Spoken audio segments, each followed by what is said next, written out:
बारिश की बूंदें धीरे धीरे जमीन पर गिर रही थीं। एक छोटा सा लड़का जिसका नाम विहार था, अपने पापा के साथ खड़ा था।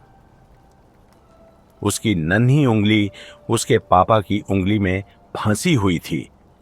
आसमान की ओर देखते हुए उसने मासूमियत से एक सवाल किया। पापा, सब लोग हमसे दूर क्यों चले जाते हैं? ईशान थोड़ी देर चुप रहे। उनके चेहरे पर कुछ भाव उमड़ रहे थे, लेकिन उन्होंने तुरंत कोई जवाब नहीं दिया। बारिश की बूंदों की आवाज और यह मासूम सवाल हवा में गूंजता रहा। दिन गुजरते गए। विहार अपने दोस्तों के साथ पार्क में खेलता, लेकिन हर बार कुछ न कुछ उससे छूट जाता। कभी उसकी गेंद दूर चली जाती, कभी कोई दोस्त अचानक घर भाग जाता। ईशान यह सब चुपचाप देखते रहे, लेकिन हर बार विहार के सवाल पर मुस्कुराकर टाल जाते। पापा, हम भी कभी दूर जाएंगे? ईशान ने इस बार विहार को अपने पास बुलाया। आसमान की ओर देखते हुए उन्होंने गहरे शब्दों में कहा, हर कोई दूर नहीं जाता बेटा। कुछ लोग हमेशा हमारे साथ रहते हैं, बस अलग तरीके से। विहार थोड़ा उलझा हुआ था, लेकिन उसने कुछ नहीं कहा।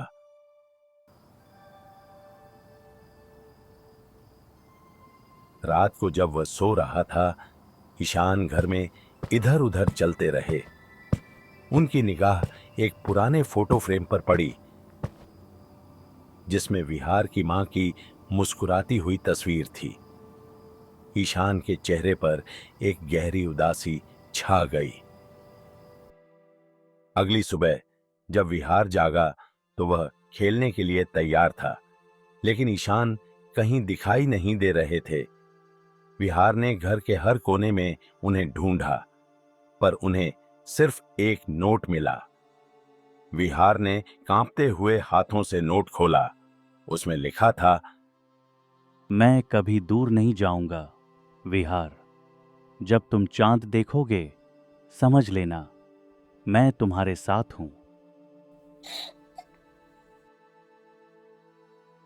विहार की आंखों में आंसू आ गए। वह चुपचाप आसमान की ओर देखने लगा। बादल हटे और आसमान में एक चमकता हुआ चांद दिखाई दिया। उसे अब समझ आ चुका था कि उसके पापा उससे दूर जा चुके थे, लेकिन उनकी बातें और उनकी यादें हमेशा उसके साथ रहेंगी। वो लोग दूर नहीं जाते जो हमारे दिल में रहते हैं। विहार ने अपने टेलीस्कोप से चांद की ओर देखा और एक हल्की सी मुस्कान उसके चेहरे पर फैल गई।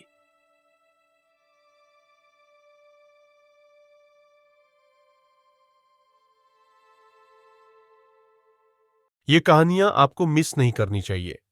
अभी सब्सक्राइब करो इमोशंस अनप्लग्ड स्टोरीज और अपनी इमोशनल जर्नी शुरू करो, जल्दी करो।